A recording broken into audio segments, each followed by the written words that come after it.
Boom! Crash! Ang host ay nawalan ng malay. Sistema ay kusang nagbibind. Ikonekta ang sistema.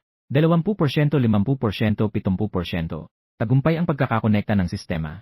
Nakakuha ng gantimpala, perpektong kalusugan. Kinabukasan, nagising ka mula sa pagkakakoma. Punong-puno ng mga tanong, hindi alam kung nasaan ka. Naaalala lamang na nagbibiyahe ka pa uwi gamit ang maliit na scooter. Tumingin ka sa paligid, nag-aalala at nag-iisa na nagsasalita. Sa oras na ito, bumukas ang pinto. Isang magandang doktor na nakasuot ng puting coat ang pumasok. Siya ay may banayad na makeup, walang makeup, at may maliit na bibig at hugis ng mukha na parang pakwan. At may mahahabang binti, at ang katawan na parang sasabog sa puting coat, na hindi maiiwasang pagmasdan ng ilang beses. Ang magandang doktor na ito ay si Chen Yani. Siya ang reyna ng First People's Hospital ng Qinghai City. Halos lahat ng mga solong lalaki sa ospital ay gustong ligawan siya. Si Chen Yani ay nasa iyong harapan na. Malamig na tanong, nagising ka, mayroon ka bang nararamdamang hindi komportable? Hindi mo agad naisip, nagmamadali kang sumagot. Ay! Oh, ayos lang ako. Wala namang masakit.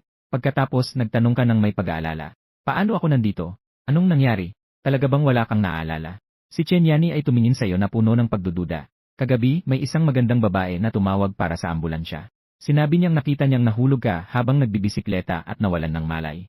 Kahit anong tawag, hindi ka magising. Kaya tumawag sila ng 120. Naalala mong nagbibisikleta ka gamit ang maliit na e-bike kagabi. Sandali. Parang nanaginip ako ng isang puting liwanag. Parang tinamaan ako ng kidlat. Tapos narinig ko sa isip ko ang tunog ng pagkakabind ng sistema.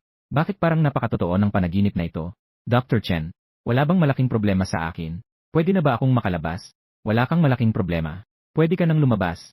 Pero kailangan mong kumain ng mas maraming nutritional supplements para sa dugo sa hinaharap. Sa pagkakataong ito, nahulog ka lang at nawalan ng malay. Salamat, Dr. Chen. Nauunawaan ko na. Kinuha ni Chen Yani ang isang resibo sa sandaling ito. Ang iyong medical na bayarin ay natuklasan ng magandang babae na ikaw ay nawalan ng malay. Na siya pa ang nagbayad para sa iyo. Nandoon din ang kanyang numero ng telepono sa itaas. Pagkatapos niyang sabihin ito, inabot niya sa iyo ang resibo. At pagkatapos ay umalis na parang hindi interesado. Naisa nang tumawag sa numero sa resibo upang magpasalamat at magbayad. Ngunit ang cellphone ay naubos ang baterya. Tumingin ka na lang sa cellphone sa tabi ng kama na walang magawa. Bahala na. Uwi na lang muna ako. Pagbalik mo sa inuupahang bahay, agad mong sinimulang i-charge ang cellphone. Nakita mong nakasindi at nagcha-charge ito. Nakahina ka ng maluwag. Naisip mong buti na lang at hindi ito nasira. Kung hindi, magkakaubos ka na naman ng pera para bumili ng bago. Kakalisan mo lang sa trabaho. Kailangan mo pang magtipid. Nagplano kang maligo. Nang matanggal mo na ang damit mo, humarap ka sa salamin. Nang tingnan mo ang iyong sarili, hindi ka makapaniwala sa iyong nakikita. Ang 8 pirasong abs, ang magandang katawan, ang perpektong kurba. Kahit ikaw na isang lalaki ay hindi makapagpigil na humangahang. Sa puntong ito, biglang umingay ang isang notification. Ding! Host, paki-sign in para sa mga sistema ng gantimpala ngayon araw. Maaari po bang itanong kung nag-sign in ang host? Nagalala kang tumingin sa paligid. Napansin mong wala ni isa. Muling umingay ang sistema. Huwag ka nang tumingin, host. Nakikipag-usap ako sa iyong isipan. Mangyaring piliin agad kung tatanggapin mo ang gantimpala sa pag-sign in. Ang gantimpala ay otomatikong mawawala matapos ang 1 minuto. Nagtatanong ka ng nervyoso at walang ideya tungkol sa pag-sign in. Ipinapaalam ng sistema na matagumpay ang iyong pag-sign in. Nakakuha ka ng 1,000 piso. Naipasa na sa iyong bank account na may huling 3 numero 1,853. Mangyaring suriin ito. Agad kang tumakbo mula sa banyo upang tingnan ang iyong telepono. Nakakuha ng mensahe mula sa bangko. Nakita ang sunod-sunod na mga numero. Naguguluhan ka. Ang sistemang ito ay talagang totoo. Ang napanaginipan kagabi ay totoo rin. Tinitignan mo ang mensahe sa telepono ng may kasabikan. Nasa isip mo, narito ba ang sistema? Maaari mo bang ipakilala ang iyong sarili? Agad na sumagot ang malinaw na boses. Narito, host, ako ay isang perpektong sistema. Mula sa labas ng bituin ng Earth, nahulog dahil sa kakulangan ng enerhiya. Saktong nakatagpo kita at nakabonding dito. Napansin ko na naging mahina ang iyong katawan kagabi. Ikaw ay nakagapos ng kusa at ginawaran ka ng perpektong katawan. Ayon sa mga pamantayan ng katawan sa mundo. Ang iyong katawan ngayon ay hindi bababa sa 10 beses ng sa isang sundalo. Ikaw ay nagulat. Hindi nakakagulat na nang lumabas ako mula sa ospital ay pakiramdam ko ay masigla. Wala akong naramdaman na kahit anong hindi komportable. At saka, nakakita ako kanina sa salamin ng perpektong pangangatawan. Sa wakas ay naglakas loob akong maniwala na totoo ito. Agad kang nagtanong. Pero ngayon ay sobrang hirap ko. Talaga bang makukuha ko ang 1,000 bilyong salapi na ito? Hindi ba ako mahuhuli ng dahil dito? Sumagot ang sistema. Kaibigan, huwag kang mag-alala sa paggamit nito. Ang mga salaping ito ay lehitimo at dumaan sa tamang proseso. Sa kasalukuyang teknolohiya sa mundo, hindi kayang matukoy ang mga anumang pondo. Ikaw ay kumalma, napakabuti, at pagkatapos ay nagtanong, may iba pang mga tampok ang sistema. Sumagot ang sistema. Kaibigan, ang perpektong sistemang ito ay nilikha upang makamit mo ang perpekto sa buhay. Ang gantimpala sa pag-sign in ay random. Maaaring mag-sign in isang beses o ilang beses sa isang araw. Maaari ring isang beses sa isang linggo o isang beses sa isang buwan. Mangyaring tuklasin ng mabuti ng host. Kung kailangan mo ako, tawagin mo lang sa isip mo. Sa wakas ay tinanggap mo ang pagkakaroon ng sistema. Naintindihan mo rin ang mga katangian ng sistemang ito. Pagkatapos, kinakabahan kang sinubukan na mag-transfer ng 10,000 yuan sa Alipay. Ilang segundo ang lumipas. Narinig mo ang magandang tunog ng abiso na pumasok ang pera sa Alipay. Nakatanggap ka ng kapanatagan. Agad mong tinawagan ang numero sa bill. Isang malambing na boses ang bumungad sa iyong telepono. Hello, ano ang maitutulong ko sa iyo? Masigasig na sinabi mo na may kasamang pasasalamat. Kagabi, nahulog ako habang nagbibisikleta. Sabi ng doktor, ikaw ang tumawag ng 120 na nagligtas sa akin. Tinulungan mo rin akong bayaran ang mga gamot. Gusto kitang imbitahan sa isang pagkain bilang pasasalamat. Kasabay nito, ibabalik ko sa iyo ang bayad sa gamot. Huwag kang mag-alala. Anuman ang mabuting tao na makatagpo, tiyak na tutulong na tumawag ng ambulansya. At wala ka namang problema. Ang hospital ay para lang sa check-up. Hindi naman malaking halaga. Nang marinig ito, masigasig kang nagsalita sa telepono. Hindi pwede, magandang babae. Gusto mong maging si Li Feng na walang pangalan. Iyan ay sayo. Pero hindi ko maaring maging pabaya sa aking tagapagligtas. Ayokong maging tao na hindi marunong tumanaw ng utang na loob. Ito ay magiging isang pagsisisi sa akin sa buong buhay ko. Taos-puso akong nagaanyaya sa iyo na kumain. Upang ipahayag ang aking pasasalamat. Nagdadalawang isip ang kabilang panig sa loob ng 2 minuto bago niya tinanggap ang iyong hiling. Sige, pumayag na ako. Ang numerong ito ay ang aking WeChat Yi. Pero ang pagkain ay kailangang maghintay hanggang matapos ako sa trabaho. Karaniwan, natatapos ako sa trabaho ng alas 5:30. Masaya kang sumagot. You. Idadagdag kita sa WeChat. Pumayag ka. Maghihintay ako sa iyo mamayang gabi pagkatapos ng trabaho para kumain. Ako na ang magbibigay ng reservation sa restaurant. Tumugon ang kabilang panig. Isinara ang telepono. Idinagdag mo siya sa WeChat. Nalaman mong ang pangalan niya ay Lin Sinner. Siya ay taga Sichuan. Nagmula siya sa isang tunay na pok na rural. Ngayon ay nagtatrabaho siya bilang clerk sa isang state-owned enterprise. Dati wala kang pera. Hindi ka makalabas upang maglibang. At wala kang lakas ng loob na gumasto sa mga hotel. Karamihan sa iyong pera ay naubos sa dating kasintahan. Ngayon, may pera ka na. Nagkaroon na rin ng sistema. Nagpa siya ng hindi na magbigay ng sakripisyo sa sarili. Iniisip na kailangan talagang mag-book sa pinakamagandang restaurant sa lungsod upang ipagsaluhan ang aking tagapagligtas. Naghanap ng kaunti. Natagpuan mo ang sikat na 5-star hotel sa Qinghai City, Dingsheng Wangchao Hotel. Narinig kong ang average na gastusin dito ay nagsisimula sa 5,000. Kahit ang mga karaniwang tao ay hindi nagtatangkang gumastos dito. Nagpasya kang ipakita ang iyong yaman. Nagbook ka ng silid para sa alas 6 ng gabi. Maghintay na matapos ang mga proseso. Napagtanto mong alas 3:30 na ng hapon. Mabilis kang naligo at naghanda ng umalis. Tumingin sa maliit na scooter sa ibaba. Biglang naramdaman mong hindi na ito angkop para sa iyo bilang isang bilyonaryo. Nagpasya kang bumili ng sasakyan bukas.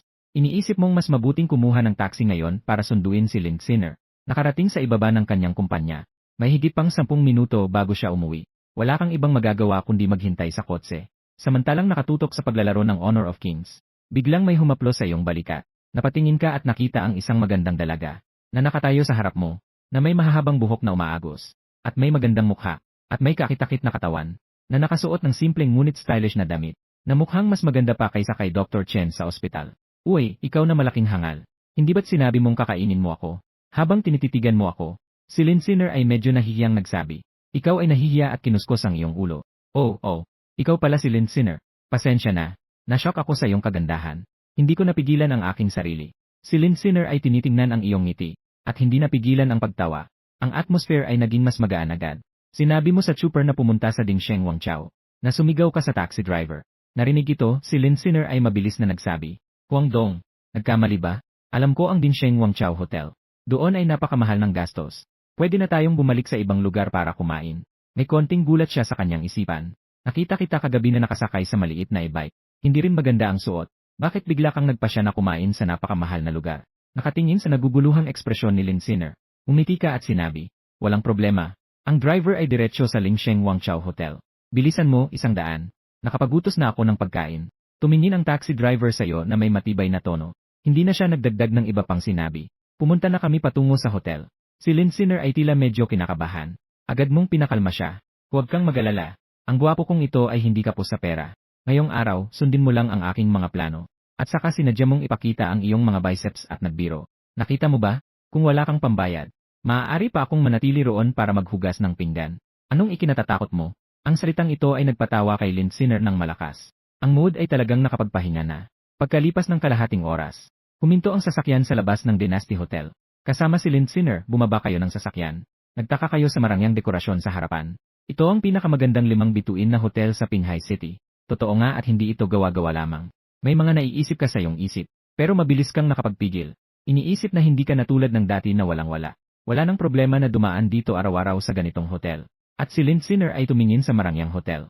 Siya rin ay nagulat. Bilang isang taong mula sa nayon, hindi siya kailanman nakapunta sa ganitong mataas na lugar. Nakakarinig lamang siya mula sa mga kaibigan tungkol sa kabutihan dito. Agad kang lumingon kay Lindsinner at mumiti habang nagsasalita. Tara na, aking magandang kaibigan. Ngayon, ikaw ang bida. Si Lindsinner ay nag-aalala. Dahan-dahan siyang yumakap sa iyong braso at tumango. Sa iyong puso, masaya ka. Ang ganitong kagandahang babae ay dati ay hindi mo maisip. Kumusta? Nag-book ako ng pinakamahusay na kwarto ngayon. Dinala mo si Lindsinner sa front desk para magtanong. Nang marinig ng front desk na si Xiao Min ang iyong boses, agad niyang nakilala na ikaw ang naging bisita na nag-book ng kwarto ng araw. Maingat siyang yumuko at nagsabi, "Magandang araw, Ginoong Huang. Ang inyong kwarto ay handa na. Mangyaring maghintay ng kaunti.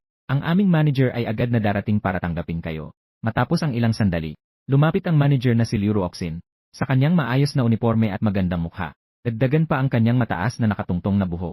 Pinaisip sa iyo na isa na namang magandang babae. Ngumiti si Manager Liu at nagsabi, "Magandang araw. Ako si Liu Ruoxin, manager ng Dynasty Hotel. Isang karangalan na kayo ay nandito sa aming hotel para kumain." Narinig ito, tumango ka at nagkunwaring kalmado na sinabi, "Ipakita mo ang daan. Sa totoo lang, masaya na ako sa loob ko. Kaya pala ito ang kasiyahan ng mayayaman."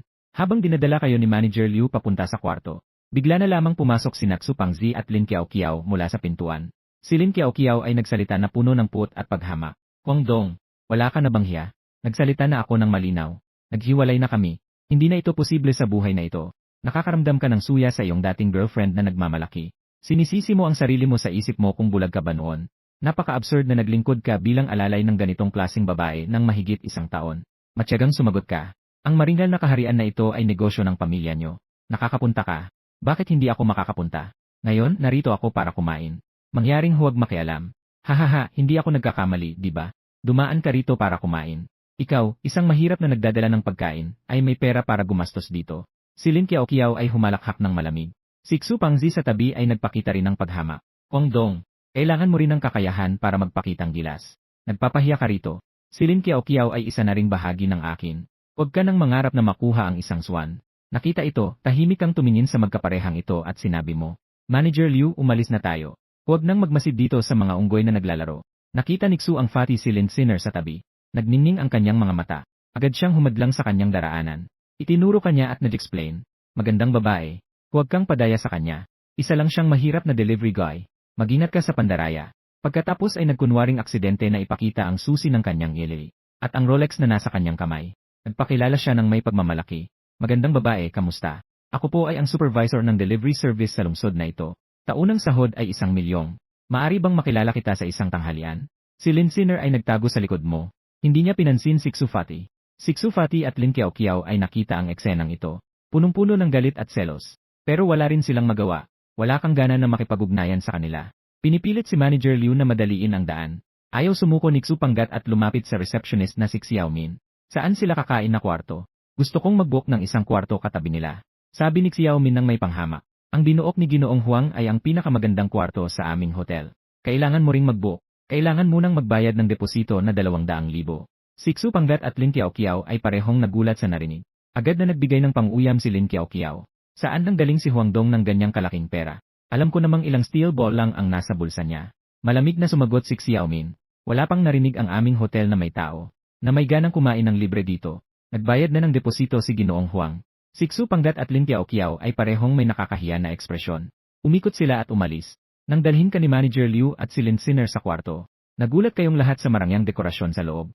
Ang crystal chandelier ay nakakasilaw. Ang marangyang karpet ay komportable. May nakasabit na sikat na painting sa dingding. Ang ceramic na malaking vases ay napakaganda. Proud na ipinakilala ni Manager Liu. "Bawat kwarto ng aming dinasti ng kasikatan. Lahat ito ay dinisenyo ng kilalang arkitekto mula sa Europa." Sa narinig mo, tumango ka. Nagkunwari kang kalmado at sinabi, "Lanan, hindi masama." Ngunit si Lindsinner ay kinakabahan at maingat. Takot na masira ang anumang bagay na sobrang mahalaga. Sinabi mo kay Manager Liu, "Sige, umorder na tayo." Kahit na gusto mong si Lindsiner ang umorder. Pero nang makita mo ang kanyang kinakabahang hitsura, nagpasya kang ikaw na lang ang umorder. Manager Liu, ngayong araw, iniimbitahan ko ang aking tagapagligtas sa hapunan. Kaya't kunin ang pinakamahal, pinakamaganda, at pinakabago sa inyong hotel. Nako beef, king crab, at caviar. At pati na ang inyong espesyalidad na putahe. Isama mo na rin ang pinakamagandang red wine sa inyong tindahan. Isinara mo ang menu at sinabing walang paki. Pagkatapos marinig, ngumiti si Manager Liu at nagsabi, "Opo, Ginoong Huang, pakiusap, sandali lang at ayusin ko kaagad." Pagkatapos sabihin yon, siya ay lumingon at umalis upang ipagutos ang kusina. Si Lindsiner na nasa tabi ay nagtanong ng may kaba, "Huang Dong, hindi mo talaga balak na manatili dito para maghugas ng pinggan, di ba? Wala tayong dahilan na umorder ng ganitong kamahal na bagay para sa ating dalawa. At saka, hindi naman natin mauubos yan." Umiti ka at inaaliw siya. "Magandang Lin, huwag kang mag-alala. Sasabihin ko sa iyo ang isang sikreto. Sa totoo lang, ako ay anak ng mayaman. Hindi ako kapos sa pera. Gusto mong pasiglahin ang atmosfera. Upang maibsan ang kanyang kaba. Hindi nagtagal, dumating na ang alak na pula. Inihanda ng waiter ang alak na pula muna. Pagkatapos, unti-unting inihain ang mga masasarap na putahe. Ikaw at si Lindsiner ay tumingin sa mga masasarap na pagkain sa harap. Halos dumaloy na ang laway. "Tara, magandang Lin. Ang unang baso ng alak ay para sa'yo. Salamat sa iyong pagtulong." Itinaas mo ang iyong baso at sinabi. Si Lindsiner ay medyo nahihiya at nagsalita. "Hindi naman ganoon kahalintulad. Ako'y tumutulong lang na tumawag ng 120. Ginagawa mong napakaseryoso." Medyo nahihiya na ako. Nakatingin ka sa mahiyain na si Lindsiner. Nagniningning ang kanyang mga mata. Sa loob-loob ko, nagpasya akong kailangan siyang ligawan. Umuubo ka ng kaunti at sinabi mo, Ubo, simulan na ang pagkain. Mas mabuti kung ang mga babae ay huwag masyadong uminom ng alak sa labas. Kumain ng mas maraming gulay. Ito ang sinabi sa akin ng aking nanay. Gumamit ka ng mahirap na dahilan para itago ang iyong kahihiyan. Wala kang pakialam sa iyong imahe at masarap na kumakain ng pagkain. Mga pagkain dati ay tanging sa pelikula ko lang nakikita. Ngayon ay masusubukan ko na. Talagang nasisiyahan. At kahit na si Lindsiner ay nahuhumaling sa pagkain, nagsimula na rin siyang kumain. Pero nananatili pa ring may magandang asal. Kumakain ng dahan-dahan. Matapos kumain, tinawag mo ang waiter. "Pakiusap, tawagin mo ang inyong manager na si Liu." "Salamat." Tinanong ng waiter ng may kaba. "Gino, may kailangan ba kayo? O hindi ba kayo nasiyahan sa serbisyo?" Ipinaliwanag mo. "Hindi. Sa tingin ko, masarap ang mga pagkain dito. Gusto ko lang sanang mag-apply ng membership card." "Huwag ka nang kabahan." Nang marinig ito, nakahina ng maluwag ang waiter. "Sige, pakihintay ng kaunti." Sa hindi nagtagal, pumasok si Manager Liu Ruoxin sa silid na may ngiti at nagtanong, "Ginoong Huang, nasiyahan ka ba sa mga pagkain ng aming hotel?" Tumango ka at sinabi, "Maganda. Kumpleto ang lasa, kulay at amoy. Maganda rin ang kapaligiran. Nasiyahan ako. Kaya gusto kong kumuha ng 2 membership card. Bawat isa ay may recharge na 20 milyon. Okay lang ba?" Nang marinig ito, hindi lamang si Liu Ruoxin, kundi pati si Lindsiner ay nagulat. Serious na sinabi ni Manager Liu Ruoxin, "Isang karangalan na makuha ang iyong pagkilala sa aming hotel. Agad kong aayusin." Dagdag pa niya, "Ang kabuang gastos mo sa pagkakataong ito ay 128,000. Babawasan ng paunang bayad na 20,000. Ang natitirang 1,000,000 ay maaari ng isauli." Inilabas mo ang iyong bank card at sinabi ng mayabang, "Okay, mag-swipe na." Iswipe pa ng 40 milyon sa membership card. Nakatingin si Lindsiner sa iyong bank card. Parang may kaba sa kanyang puso. Takot na baka hindi matuloy ang transaksyon. Nang ikaw at si Lindsiner ay lumabas mula sa Dingsheng Wangchao Grand Hotel, nakita mong nag-iisip siya. Ang isip niya ay puno ng sandaling iyon nang magtagumpay ang swipe. Ilang milyong pesos iyon. "Kahit sa isang buhay ko, hindi ko maabot ang ganitong halaga sa pagtatrabaho. At ikaw ay talagang nakapag-swipe." Hindi siya makapagpigil sa pagdududa. Kung siya ba talaga ay nakapagligtas ng isang mayamang bata. At kung mayroon ka bang balak na ligawan siya. Kung hindi, bakit mo siya binigyan ng isang recharge na nagkakahalaga ng 20 milyon na diamond membership card? Sa katunayan, talagang ayaw tanggapin ni Lindsiner noon. Ikaw ang pinilit siya. Iba't ibang dahilan. Pati na ang sabihin na ang buhay ko ba ay hindi nagkakahalaga ng ganitong halaga. Kung ayaw mo na ito, itatapon ko na lang ito. Nagmamadali siyang tinanggap ang card na ito. Nakatingin sa kanya na nakatayo pa ring parang walang alam. Nawawalan ka ng pag-asa at nag-explika. "Huwag kang magmuni-muni at mag-isip ka na. Kung gusto mong kumain, pumunta ka dito. Maaari mo ring dalhin ang mga kaibigan mo. Huwag kang mag-alala. Ikaw ang aking tagapagligtas. Gusto ko rin yayain ka na kumain buong buhay ko." Matapos marinig ang iyong mga salita, si Lindsiner ay nahihiya. Hindi niya alam kung paano sasagutin. Ang tanging nasabi niya ay isang tahimik na salamat. At pagkatapos ay tumakbo siyang palayo. Sumigaw ka mula sa likuran. "Isasakay kita pa uwi." Pero siya ay kumaway at sinabi, "Huwag na. Sasakay lang ako ng taxi at mabilis akong makakarating sa bahay." Pagkatapos ay sumakay siya ng taxi at umalis. Nagsalita ka at nagbuntong hininga. Iniisip mong dahan-dahan lang. Ang pagkuha sa puso ng babae ay hindi dapat minamadali. Ang nagmamadali ay hindi nakakain ng mainit na tofu. Si Lynn Sinner ay napakaganda, maganda at kakitakit. Isang mabait na babae na hindi mahilig sa kayamanan at katanyagan. Maaaring sabihin na ito'y napakarare. Kung si dating kasintahan Lin Kiao ang papalitan, makakatanggap siya ng membership card na may 20 milyong yuan na halaga. Talagang matutuwa na siya. Sinong tatanggi? Bumalik ka sa inuupahan mong bahay. Matapos maligo ng maaga, natulog ka na. Sa kabila ng pag-inom ng maraming alak, nang magising ka kinabukasan, agad mong binuksan ang cellphone upang tingnan ang balance. Sa isip mo, iniisip kung ito'y panaginip. Ha! Mabuti na lang at hindi ito panaginip. Sa tingin mo'y hindi ka panipaniwala. Hindi mo akalain na makikita mo ang ganitong swerte. Medyo hindi ka makapaniwala. Ngayon na may pera ka na, dapat mong gampanan ang iyong obligasyon sa iyong mga magulang. Sila'y nagtatrabaho ng mabuti sa kanilang bayan sa buong buhay nila. Karapat-dapat na rin silang magpasasa. Nagpasya kang magpadala ng 100,000 yuan pabalik. Masyadong marami kung sabay-sabay magpapadala. Natatakot kang mag-alala ang iyong mga magulang kung may ginawang masama. Pagkatapos ng 2 minuto mula nang magpadala ka, tumawag agad ang iyong ina. Habang iniisip mo bago sagutin ang telepono, mabuti na lang at hindi ako nagpadala ng marami. Talaga, tumawag pa rin siya para magtanong. Hello, Dongzi. Ikaw ba ang nagpadala ng 200,000 piso? Agad na tanong ng nanay. Nanay, huwag kang mag-alala. Ako ang tumawag pabalik. Ito ay dahil sa magandang performance ko sa kumpanya. Pabuya ito ng boss ko. At ginamit ko ang perang ito para sa maliit na negosyo kasama ang mga kaibigan. Kumita naman kami. Agad akong tumawag sa'yo. Ang dapat niyong gastusin. Bumili ng mas masarap na pagkain. Huwag magsanay ng salapi. Sa hinaharap, mas marami pa akong kikitain. Para makapag-enjoy kayo. Narinig ang iyak ng nanay sa kabilang linya. Alam mo, siguradong umiiyak ang nanay. Ama ng bata. Kumita na si Dongzi ng pera. Sa susunod, huwag ka nang mag-alala. Ang mga salita ng nanay ay nagpaluha sa'yo. Ang tatay ay tahimik na nagtiis sa lahat. Hindi siya nagreklamo sa harap ng mga anak at nanay. Tungkol sa perang ito ni Dongzi. Ipinag-iingat ko ito ng mabuti para sa'yo. Para gamitin mo kapag ikinasal ka na kay Lin Kiao. Nang marinig iyon, agad kang nagbigay ng paliwanag. Nanay, huwag ka nang mag-ipon. Bumili ka ng mas marami at mas masarap na pagkain. Bigyan mo rin si tatay ng kaunting pampalusog. Sabihin ko sa'yo ng tapat.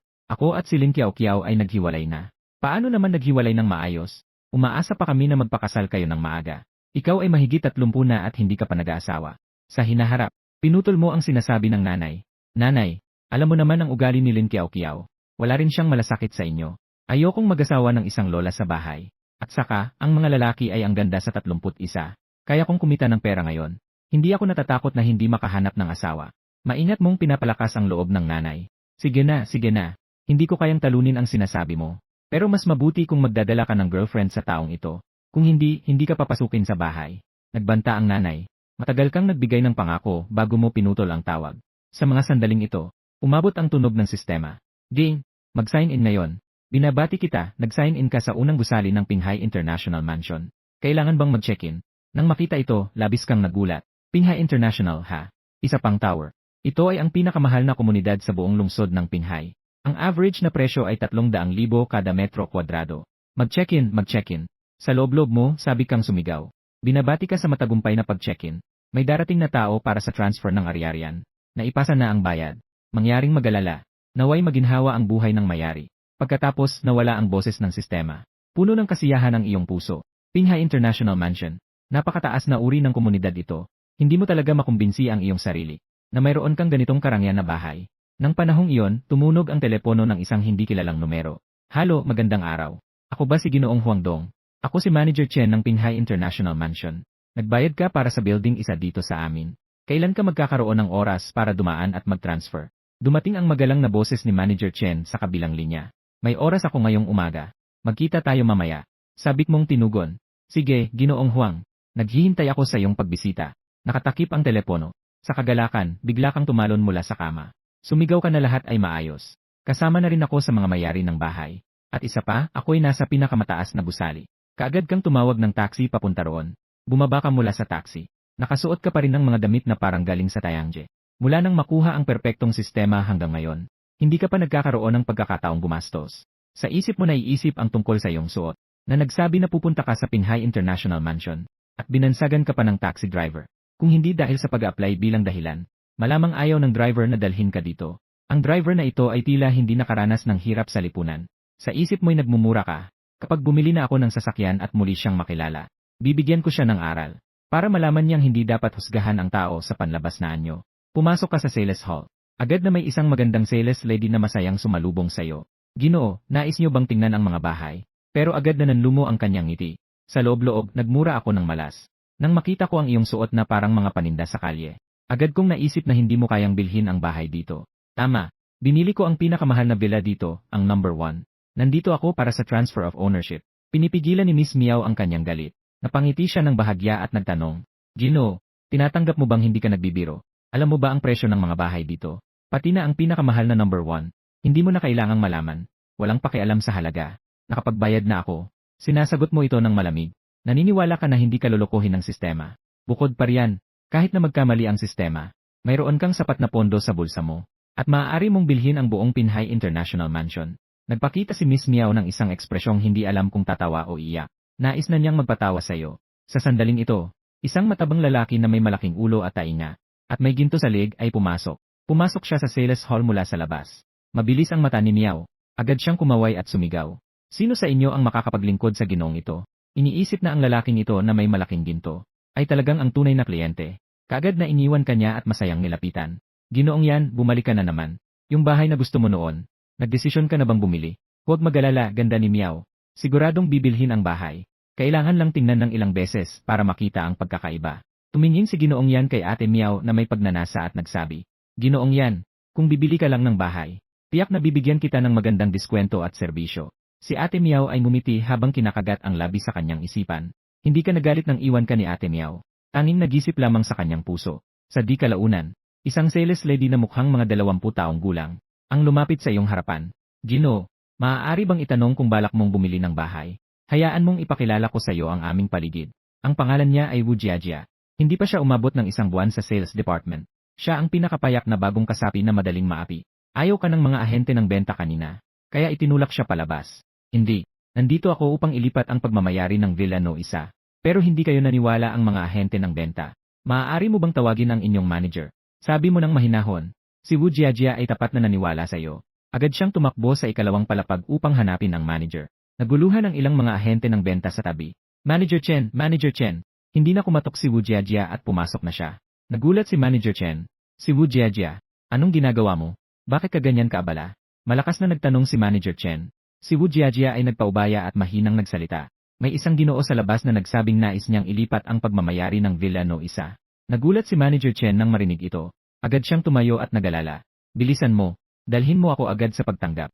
Nagmamasid ka sa paligid habang tinitingnan ang presyo ng bahay. Biglang narinig ang boses ni Manager Chen mula sa likuran. Kayo po ba si Ginoong Huangdong? Talagang napakamahusay ni Ginoong Huang. Napakalakas ng kanyang pagkatao. Agad na nagsimula ng papuri si Manager Chen. Wala tayong magagawa. Kayang bumili ng buo ng Villa No Isa. Talagang kaunti ang mga kliyente ng Villa King. Kahit na may kakayahang bumili, hindi nila kayang ilabas ang 10 bilyon agad. At sa daan pababa mula sa opisina sa ikalawang palapag. Matapos pakinggan ang pahayag ni Wu Jiajia, mas malinaw na ang taong ito sa harapan ko ay isang malaking tao. Sino ang may lakas ng loob na magalit sa kanya? Walang anuman. Gusto ko lang sanang magtanong. Wala pang itinalagang komisyon para sa akin sa paglipat ng Villa No Isa, di ba?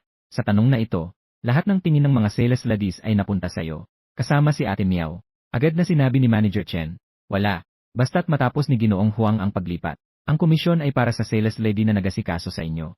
Aling sales lady ang gusto ninyong pirmahan? Si Wu Jiajia na nasa tabi mo. Siya ang nagasikaso sa akin ng may pasensya. Tumango ka bilang tanda ng pagsangayon. Si Wu Jiajia ay napatigil saglit. Agad na nagmamadali si Manager Chen sa tabi. Bakit hindi mo pa siya pasalamatan, Ginoong Huang? Si Wu Jiajia ay sabik na yumuko sa iyo. Nagsalita siya ng sunod-sunod na pasasalamat. May kaunting luha na sa kanyang mga mata. Napakahalaga ng komisyon na ito para sa kanya. Ang ilang mga sales lady sa tabi ay labis na nagsisi. Sa kanilang isipan, pinagsasabihan nila ang sarili kung paano sila nagkamali. Kung siya sana ang nakakuha ng halos 10 milyong komisyon, talagang labis ang pagsisisi. Si Xiao Jia ay hindi pa umaabot sa 1 buwan sa trabaho. Kung naibenta niya ang Villa No Isa, napakapalad naman niya. May ilan na nag-usap-usap ng mahina. At si Sister Miao ay labis na nagsisisi na parabang gusto ng mamatay. Dati ay siya ang nagasikaso sa'yo. Pero dahil sa iyong mga simpleng damit, hindi siya naniwala. At tinanggap pa ang matandang lalaki na mapangakit. Hindi lamang siya hindi nakabili ng bahay. Nasaktan pa siya ng ilang beses. Iniisip niya na siya ang personal na nagbigay ng komisyon. Tumingin muli sa nakaka-excite na anyo ni Wu Jiajia. Hindi nakatiis si Xiaoji at malakas na pinagsampal ang sarili. Hindi nagtagal. Dinala ka ni Manager Chen sa ikalawang palapag na opisina upang pumirma ng paglipat. Dalhin mo ako upang makita ang aking hinaharap na bahay. Matapos mong pirmahan ang kontrata, sinabi mo ng tahimik. Tumingin si Manager Chen kay Wu Jiajia na nakatayo pa ring naguguluhan. Dahan-dahang itinulak siya. Bakit hindi ka pa kumilos? Kunin mo na ang susi at dalhin si Ginoong Huang upang makita ang bahay. Anong iniisip mo? Sumagot si Wu Jiajia na puno ng kahiyan. Ah, sige, pupunta na ako. Pagkatapos sabihin yon, kinuha niya ang susi ng Villa No 1. Dinala kanya palabas ng opisina. Nakatitig si Manager Chen sa iyong pagalis kasama si Wu Jiajia.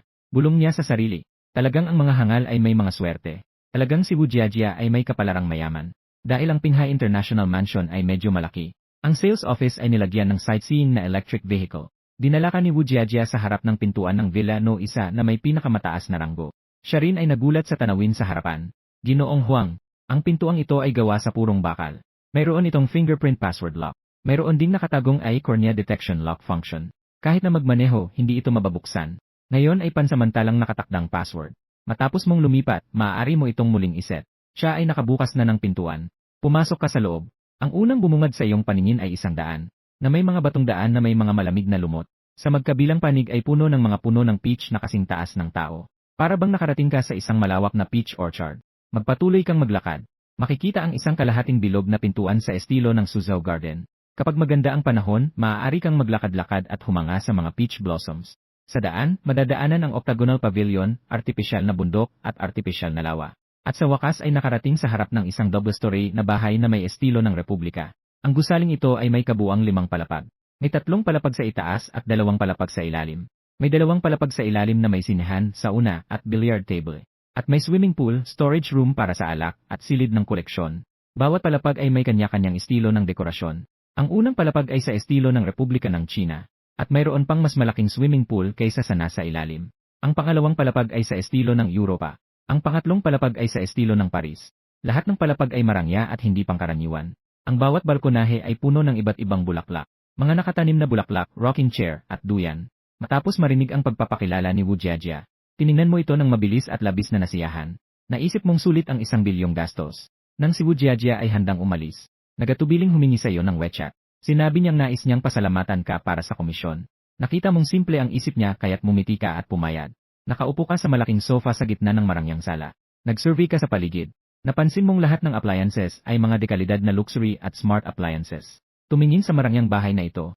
Hindi ko maiwasang humanga, mas maganda ito kumpara sa maliit na bahay na inuupahan ko. Nagpasya akong lumipat dito ngayon. Ang Pinhai International Mansion ay matatagpuan sa lungsod ng Pinhai. Sa paligid ng pinakaabalang pamilihan sa ekonomiya. Malapit lang ang Zengda Plaza at Lanhai. 2 high-end na shopping center ang International Plaza. Lumabas ka mula sa Pinhai International Mansion. Diretso kang pumunta sa Lanhai International Plaza.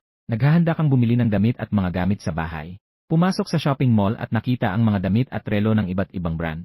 Hindi mo pinansin ang brand. Basta mukhang maganda at masaya ka, bibili ka. Pumasok ka sa katabing Anima Specialty Store. 2 sales lady ang lumapit sa iyo. Mainit at magiliw. Ginoo, maligayang pagdating. Tumango ka ng hindi nag-iisip. Pinasalamatan mo ang mayari ng tindahan sa mahusay na pagsasanay sa kanilang mga tauhan. Bigyan mo ako ng ilang angkop na damit. 2 set ng suit. Nagningning ang mga mata ng 2 sales lady at nagsimula silang magtrabaho. Pumili ka ng ilang damit na gusto mo. Kasama ang suits, casual jackets, round neck sweatshirts at casual outfits. Ginoo, kabuuan ng iyong gastos ay 807,500.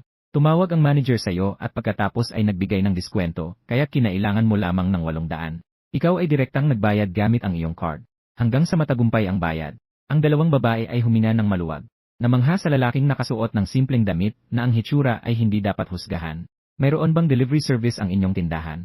Dahil kailangan ko pang bumili ng ibang bagay. Hindi ko kayang dalhin ang marami.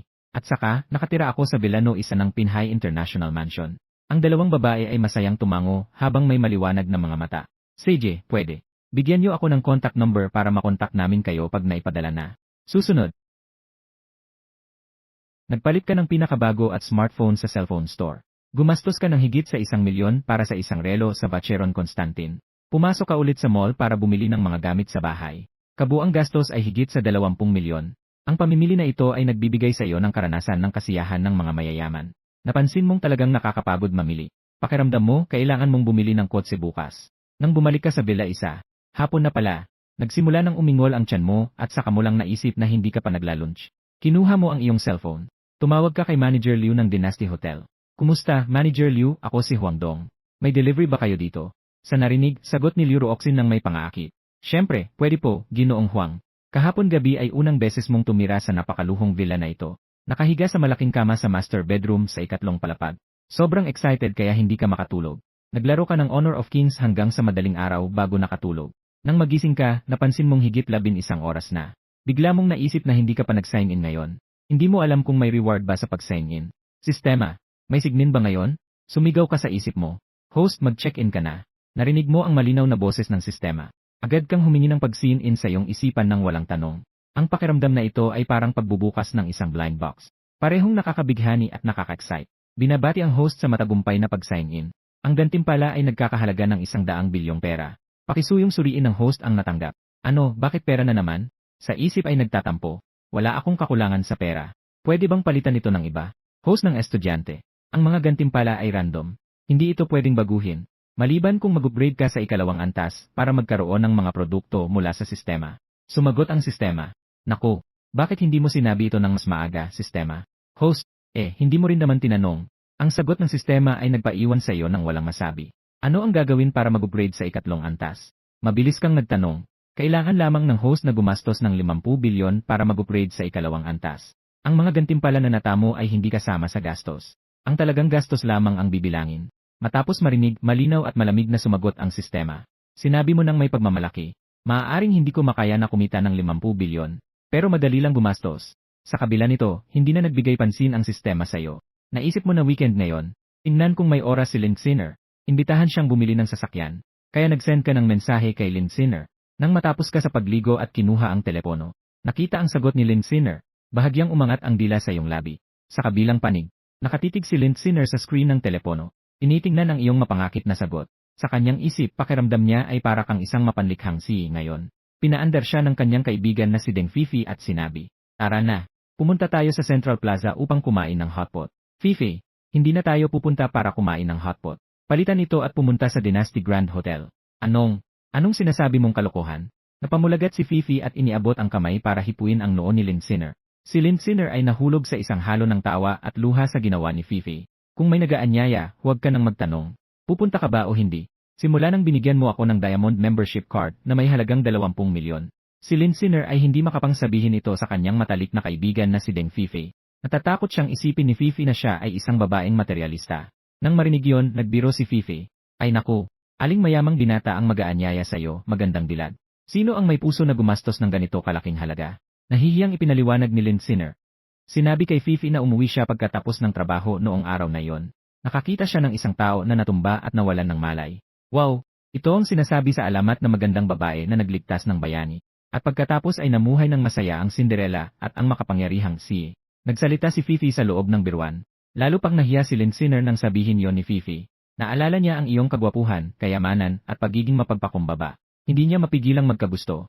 Sasama ka ba sa akin sa Dingsheng Dynasty? Nang marinig yon, agad na sumagot si Fifi. Tara na, paano mo maiiwasan ang pagkakataong makasama ang mayayaman? Saka, pupunta rin ako para tulungan kang magbantay. Tingnan mo, ang gwapo ng makapangyarihang si. Ano ang ugali niya? Nang dumating ka sa Dynasty Grand Hotel, agad mong nakita si Lynn Sinner na nakatayo sa pintuan. Kasama ang kanyang kaibigang babae. Agad kang nagmadaling lumapit. Bakit hindi kayo pumapasok? Nakita ni Lynn Sinner na suot mo ang mga damit mula sa brand store. At sa mga pagbabago, naging perpekto ka. At lalong naging gwapo ang iyong anyo. Hindi lang siya, kundi lalo siyang na-in-love sa tuwing tumitingin. Si Deng Fifi naman ay nahatak ng iyong kagwapuhan at nagpakita. Hello, gwapo at makapangyarihang si. Ako si kaibigan ni Lynn Sinner. Tawagin mo akong Deng Fifi. Maaari mo rin akong tawaging Fifi. Bahagyang nalito ka. Ngunit nagbigay ka pa rin ng magalang na tugon. Hello, ako si Huang Dong. Hindi ako isang makapangyarihang si. Si Lynn Sinner ay nahiyang yumuko. Tinitignan ka nang hindi alam kung anong sasabihin. Iniligtas mo siya sa sitwasyon sa pamamagitan ng pagsasabi. Pasok na kayo. Dapat lahat tayo ay gutom na. Kumusta, Ginoong Huang? Maligayang pagdating. Agad na nakilala ni Xiaomin sa front desk kayo at si Lynn Sinner. Matapos ang lahat, nagdeposito ka ng 40 milyon sa isang upuan. Ang iyong reputasyon ay kilala na sa buong hotel. Kaya naman, hindi siya mag-aaksaya ng oras sa'yo. May kwarto pa ba tayo para sa tatlo? Tanong mo ito ng may ngiti. Meron. Kailangan mo bang tawagin si Manager Liu? Agad na sumagot si Xiaomin. Huwag na. Magla-lunch lang tayo. Huwag nang maabala ang iba. Kumaway ka at senyasa na huwag na. Sa puntong ito, lumapit si Deng Fifi at tahimik na nagtanong kay Lynn Sinner. Ano bang estado ni Huang Dong? Talagang siya ang pangunahing tao sa grupo. At itinuturo ang nakangiting si Xiaomin sa tabi. At narinig ko na, ang mga nagiging kliyente rito ay hindi mga karaniwang tao. Ang mga walang katayuan at halaga ay hindi kailanman mangahas na pumunta. Sabi ni Linsiner, bahagyang umaangat ang balikat. Hindi ko rin alam ng mabuti. Ilang araw pa lang tayong magkakilala. Ngayon ay pangalawang beses na natin magkikita. Noong huli siyang nagdala sa akin dito. Nagbayad pa siya ng 40 milyong membership fee. Ano? Hindi napigilan ni Deng Fifi na sumigaw. Agad niyang tinakpan ang kanyang bibig. Anong nangyari? Tumingin ka at nagtanong. Wala naman. Unang beses ko nang dumaan dito. Nashock ako sa karangyaan dito. Sumagot si Deng Fifi ng may hiya ngunit na may magandang asal. Ganyan talaga siya, palaging nagugulat. Pero mabait siya. Huwag kang mag-alala. Agad na nag-explain si Linsiner. Okay lang, hindi ko naman ito pairalin. Tara, kumain tayo. Gusto kitang anyayahan mamayang hapon para samahan akong bumili ng sasakyan. Bigyan mo ako ng mga suhestyon. Umiti ka at sinabi. Pero hindi ko rin alam ang tungkol sa sasakyan. Inilayo ni Linsiner ang kanyang kamay at nag-explain. Lumapit ka at bumulong. Sa totoo lang, hindi ko rin masyadong naintindihan. Pero kapag andyan ka, kampante ako. Nang marinig ito, umiti si Linsiner. Madaldal at masalita. Madalas ka bang mangloko ng mga babae? Sa ilalim ng langit at lupa. Ako ay napakabata sa pag-iisip. Ikaw ang unang tao na pinagsisilbihan ko ng ganito. Hindi ka man lang namumula o kinakabahan sa iyong paliwanag. Si Linsiner ay masaya sa kanyang puso. Pero nakapagbitaw pa rin siya ng isang salita. Kunin mo, ang bibig ng lalaki ay puno ng kasinungalingan. Matapos kumain, 2:00 na ng hapon. Sinner, ang king crab ay tiyak na may timbang na hindi bababa sa 10 kilo. At nandyan pa ang abalon at bird's nest.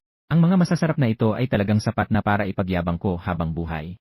Agad na pinigilan ni Linsiner ang walang tigil na pagsasalita ni Deng Fifi. Punong-puno ng kahihiyan ang kanyang mukha. Walang anuman.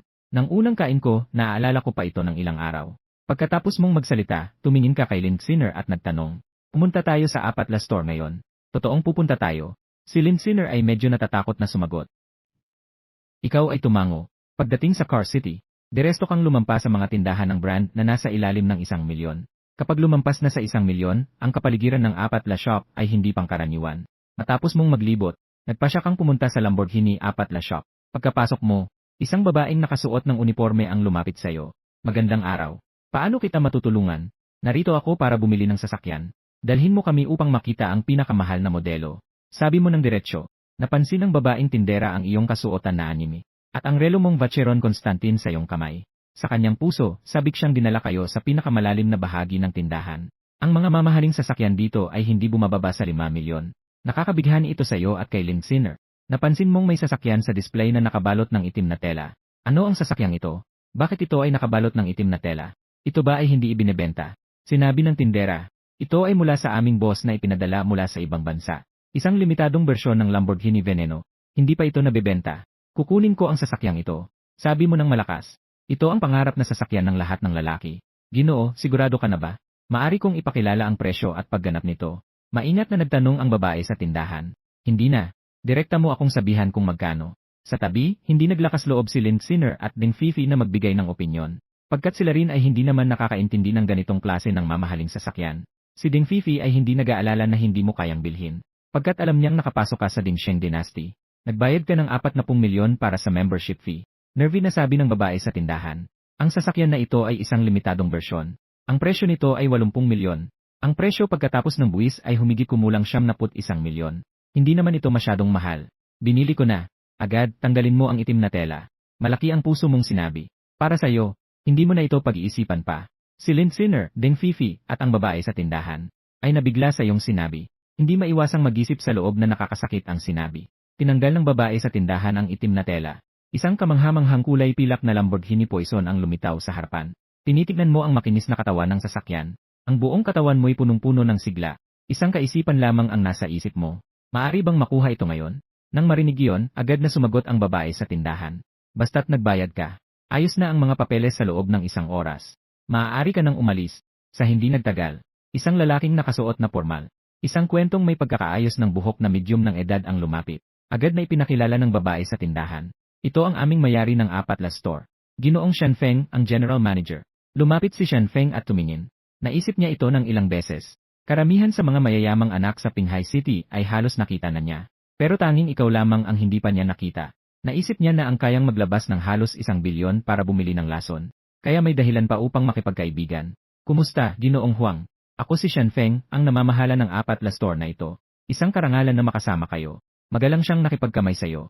Masyado kang magalang, Ginoong Shan. Mas mabuti pang ayusin natin ang mga papeles agad. Buong bayad. Nang matapos kang magsalita, ibinigay mo ang iyong bank card sa babae sa tindahan. Nang marinig ni Shanfeng ang buong halaga, hindi na nakapagpigil at huminga ng malamig na hangin. Sa isip niya, hindi ba't isang binata mula sa mayayamang pamilya ng imperyo? Agad siyang nagsalita sa babae tindera. Diretsong bilhin sa presyong 80 milyong yuan. Lahat ng mga premium na fuel card ay ibibigay.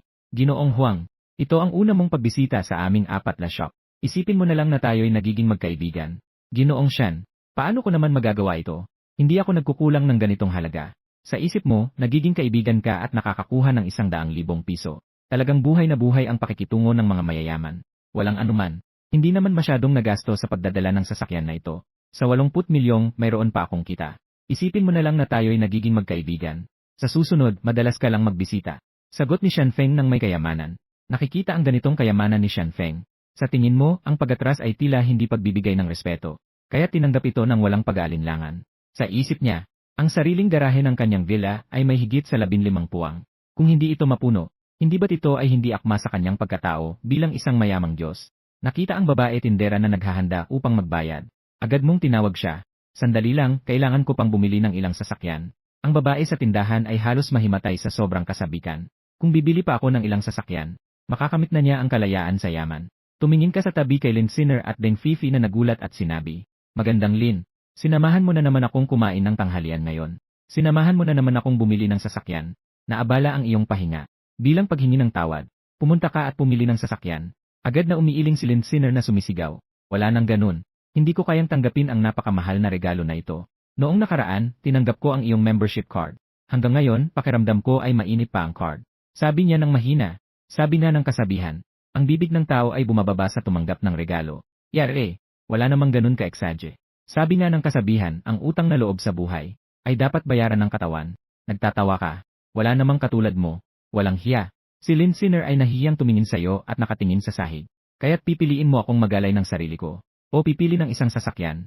Patuloy kang nangaasar. Si Deng Fifi sa gilid ay matagal nang naiinggit. Iniisip na bakit wala siyang nakitang ganitong dominador. Pero umiti pa rin siya at sinabi kay Lin Sinner. Si Huang Dong ay sobrang taos-puso na. Ikaw pa ang nagdududa. Nakakahiya naman para sa kanya. Tinanggap mo na ang membership card. Ano namang masama kung kumuha ka pa ng isang sasakyan? Tumingin si Lin Sinner sa lahat na nakatitig sa kanya. Maingat siyang nagsalita. Ako, kakakuha ko lang ng lisensya. Hindi ko kayang magmaneho. Paano kung masira ko ito? Matapos sabihin yon, lalo siyang yumuko at nahiya. Akala ko ano lang. Lahat ay may unang pagkakataon. Isipin na lang itong pagsasanay. Matapos mong sabihin yon, tumingin ka kay Shanfeng. Meron bang Ferrari dito? Sana ay pulang-pula.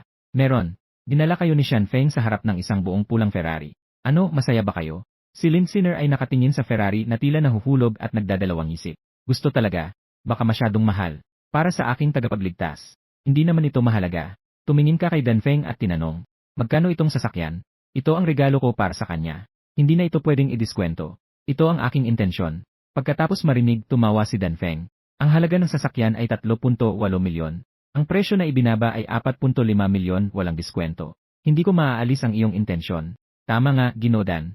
May paraan ka pa bang makuha ang limitadong bersyon na mamahaling sasakyan? Halimbawa, Bugatti Veyron, Ferrari LaFerrari. O Koenigsegg isa at mga katulad nito. Si Danfeng ay nagulat at kumakaway ng ulo. Kahit na medyo mahirap. Pero kung sapat ang pondo, wala nang problema. Magbayad ka ng deposito at ako ang bahala. Hahaha, ayos lang. Magbabayad ako ng 100 milyon ng deposito. Sana ay matulungan ako ni Ginoodan na makuha pa ng higit pang mamahaling sasakyan. Sinabi mo ng may kayabangan. Sa pagkakataong ito ng pagbili ng sasakyan, direkta kang nag-swipe ng 184 na milyon. Si Deng Fifi at Lin Sinner ay parehong nagalit. At ang babaeng sa Lesledy. Ang komisyon ay direktang nagbigay sa kanya ng kalayaan sa yaman. Halos gusto na kitang ipagkaloob ang aking sarili sa sobrang kasabikan. Boom! Sa kalye, may narinig na umuungal na tunog ng isang hayop. Isang Lamborghini Venom ang mabilis na dumaan. Kasunod nito ay isang pulang Ferrari. Pumapansin ang mga tao sa paligid. Grabe! Aling mayamang anak ang nagpapakita na naman. Grabe! Limitadong edisyon ng Lamborghini. May mga tao na nagmamadaling kumuha ng litrato. Natatakot na mapalampas ang ganitong pambihirang pagkakataon. Sa loob ng Gilray, may mag-asawa na nagtatalo. Asawa, magmaneho ka ng mas dahan-dahan. Mag-ingat ka at huwag kang magalog. Baka mabangga natin ang sasakyang nasa unahan. Baka mawalan tayo ng lahat at magmakaawa na lang. Ang kalbo at gulang na lalaki ay nagsabi ng labis na dramatiko. Sobra ba talaga? Mas mahal pa kaysa sa GNA natin. Hindi naniniwala ang may malaking alon na ginang. Talaga namang mahaba ang buhok mo pero maikli ang kaalaman. Yung nasa unahan ay Lamborghini Venom talaga. Umabot na ang presyo sa halos 100 milyon. Ipinaliwanag ng asawa. Grabe, 100 milyon. Iyan ay tiyak na perang nakuha ng isang korap na opisyal sa matagal na panahon. Sa mga oras na ito, nagpadala ka ng voice message kay Lynn Sinner sa WeChat. Sinner, pupunta na ako sa isang ikot. Dahan-dahan lang kayong bumalik. Pagkatapos sabihin yon, agad mong piniga ang accelerator at ramdam mo ang pagsabog ng bilis. May lisensya ka na sa pagmamaneho ng 3 taon. Kahit na ito ang una mong sasakyan. Pero hindi basta-basta ang iyong kasanayan sa pagmamaneho. Sa bahay, ang huling miracle ng kaibigan sa tabi. Madalas nilang gamitin iyon parang eroplano. Ipiniga ang accelerator hanggang sa dulo. Kaya, ang pag-aangkop sa Lamborghini Poison ay simpleng usapang oras na lang. Pagkalipas ng kalahating oras, kontrolado mo na ito ng lubos. Tinatamasa ang ganitong bilis at sigla. Sa kabilang bahagi, si Lynn Sinner at Deng Fifi ay dahan-dahang nagmamaneho ng Ferrari. Bumalik sila sa kanilang pinagsamang tinitirahan na Marangya. Nagsasaluhang umupo ang dalawa sa sofa. Nagalinlangan si Lynn Sinner at sinabi, Fifi, tinanggap ko ang regalo ni Huangdong. Baka isipin niyang ako ay isang materialista na mahilig sa luho. Ipinakitang tumingin si Fifi sa kanya. Huwag ka nang mag-isip ng kung ano-ano. Maliwanag at matalino ang mga mata ni Huangdong. Kung ikaw ay isang materialista, hindi siya magiging ganito kainteresado sa'yo. At nagbigay pa ng membership card at Ferrari. May interest siya sa'yo. Tanging ikaw lang, itong tanga at puting kuneho, ang hindi nakakakita. Hindi rin naman siya nagpakita na gusto niya ako. Agad na ipinaliwanag ni Lynn Sinner.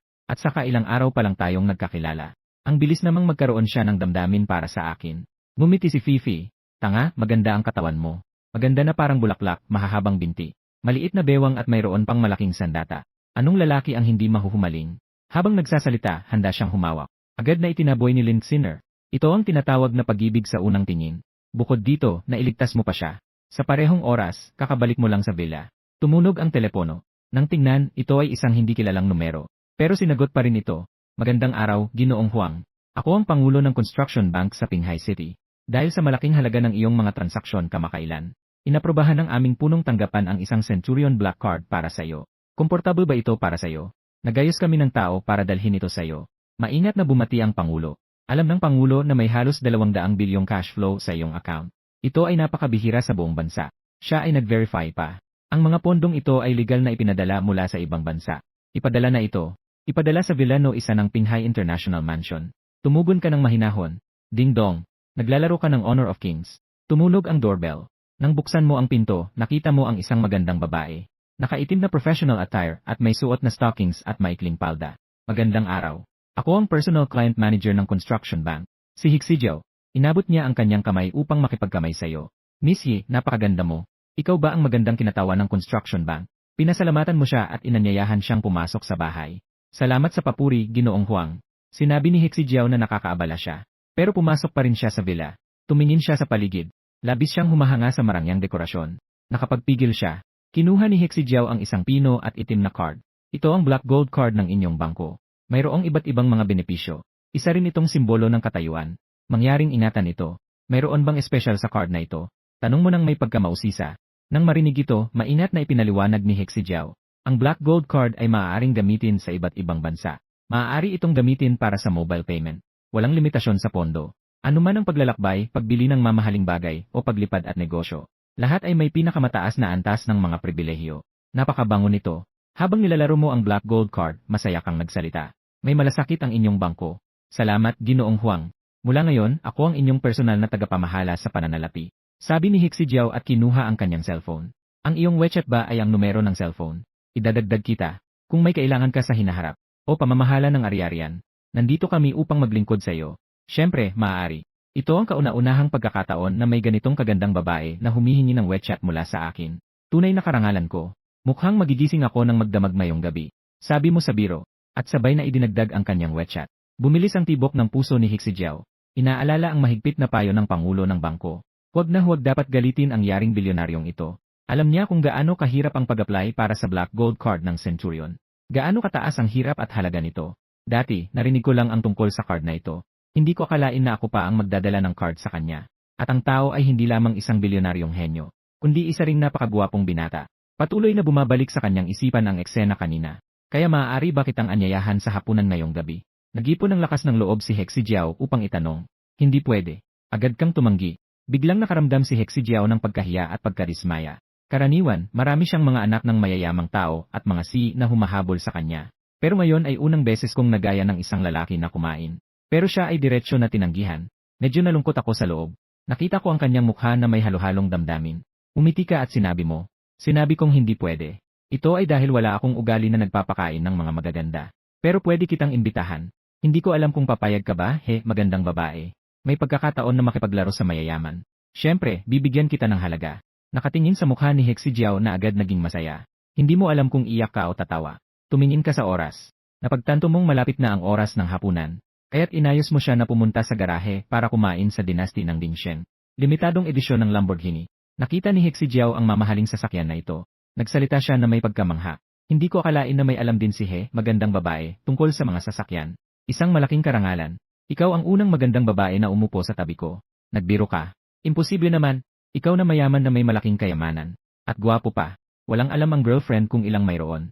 Si Hexie Jiao ay talagang hindi naniniwala. Pero sumakay pa rin siya sa sasakyan. Nagpunta ang dalawa sa dinastyang Dingshen. Kinabukasan ng umaga, gising ka sa tunog ng telepono. Hello, sino ito? Nanghihirap ka at sinagot ang telepono. Guangdong, nasaan ka na? Ilang araw nang hindi ka nakita. Kailangan mo ng bayaran ng upa. Narinig mo ang malakas na boses ng dating mayari ng bahay sa telepono na sumisigaw. Agad kang ginising nito. Mayari. Hindi na ako nakatira doon. Hindi mo na kailangang ibalik ang deposito ng upa. Gamitin na lang ito sa bayad sa paglilinis. Ayaw ko na rin ang mga bagay sa kwarto. Bahala ka na kung anong gagawin mo. Iniisip mo, ang mga paninda mo at mga bagay ng ex-girlfriend mo. Dapat na talikuran ng tuluyan. Ding! Ang host ay nag-check-in ngayon. Mag-check-in. Binabati ang host sa matagumpay na pag-check-in. Nakakuha ng 55 shares sa Qingyu Group. Qingyu Group, bakit parang pamilyar ito? Bulong mo sa sarili.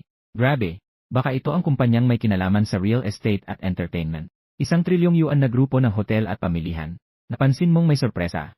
Ang kumpanyang ito ay isa sa pinakamalaking trilyong yuan na grupo sa Sichuan Province. Maraming luxury na smart na produkto ang gawa nila. Ang mga appliances ng bahay ay gawa din nila. Kung pagbabasihan ang trilyon, kaya ang 55 ko ay may ilang daang bilyong ari-arian na. Ang cash na 2 trilyon ay marami. Pero ang 55 na bahagi sa negosyo ay mas nagpapasaya sa iyo. Ang sistema ay talagang mahusay. Mahal na mahal kita. Sa iyong isipan, patuloy kang nagpapahayag ng suporta sa sistema.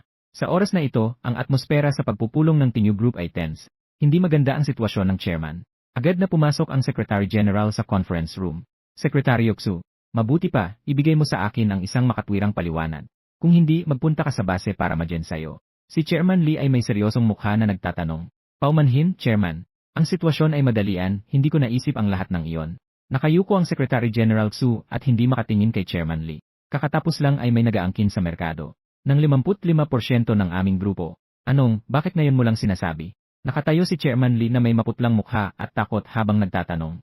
Kakatapos ko lang din makatanggap ng abiso kaya. Agad akong tumakbo papunta sa inyo upang magulat. Si Secretary Xu ay may mukhang nagreklamo habang nagpapaliwanag.